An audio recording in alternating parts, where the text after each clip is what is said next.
కేంద్ర ఎన్నికల సంఘం కేంద్ర ప్రభుత్వం చెప్పు చేతల్లో పనిచేస్తుందని ఫైర్ అయ్యారు మంత్రి అడ్లూరి లక్ష్మణ్.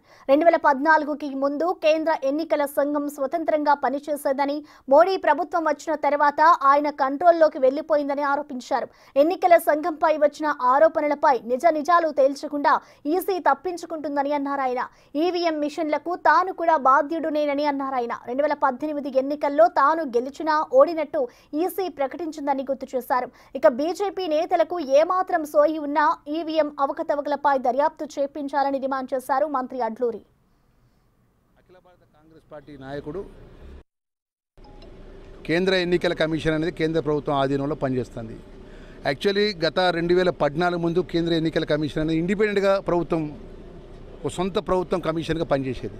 ఇప్పుడు నరేంద్ర మోడీ దేశంలో వచ్చిన కాంచెలు ఏమవుతుందంటే కేంద్ర ఎన్నికల కమిషన్ మొత్తం కూడా కేంద్ర ప్రభుత్వం నుండి మోడీ కంట్రోల్కి వెళ్ళిపోయారు. ఇలా బీహార్లో జరిగిన ఎన్నికలకు సంబంధించిన అవకతవకలు కానీ, గతంలో మొన్న జరిగినటువంటి ఏదైతే కొన్ని ప్రాంతంలో ఒకటే ఊర్లో ఒకటే ఇంట్లో ఎన్నికలు జరిగినటువంటి అవకతవకల విషయంలో కానీ, ఒక ప్రధాన ప్రతిపక్ష నాయకుడు, అఖిల భారత కాంగ్రెస్ పార్టీ నాయకుడు, ఓ పార్లమెంట్ సభ్యులు రాహుల్ గాంధీ గారి యొక్క ఆరోపణను ఏం చేయాలి, వీళ్ళు సుమాటో కింద తీసుకొని దానికి అవసరం అనుకుంటే పెద్ద ఎత్తున కేంద్రంలోని దర్యాప్తు సంస్థలతో దర్యాప్తు జరిపించి ఈ ఎన్నికల కమిషన్ జరిగినటువంటి ఓట్ల అవకతవకల మీద విచారణ జరిపించి ప్రజలకు జవాబు చెప్పాలి. ప్రజలకు చెప్పకుండా దొంగతనం చేసినామని చెప్పి ఆరోపణ చేసి తప్పుడు జరిగిన ఆరోపణ చేస్తే లేదు మీరు ఎన్నికల్లో ఓడిపోతారని చెప్పి ఇవన్నీ మాట్లాడుతున్నాం అంటే, ప్రజాస్వామ్యంలో కాంగ్రెస్ 140 సంవత్సరాలు పైచుకున్న జాతీయ కాంగ్రెస్ పార్టీ ఎప్పుడు ఎన్నికలకు భయపడేది.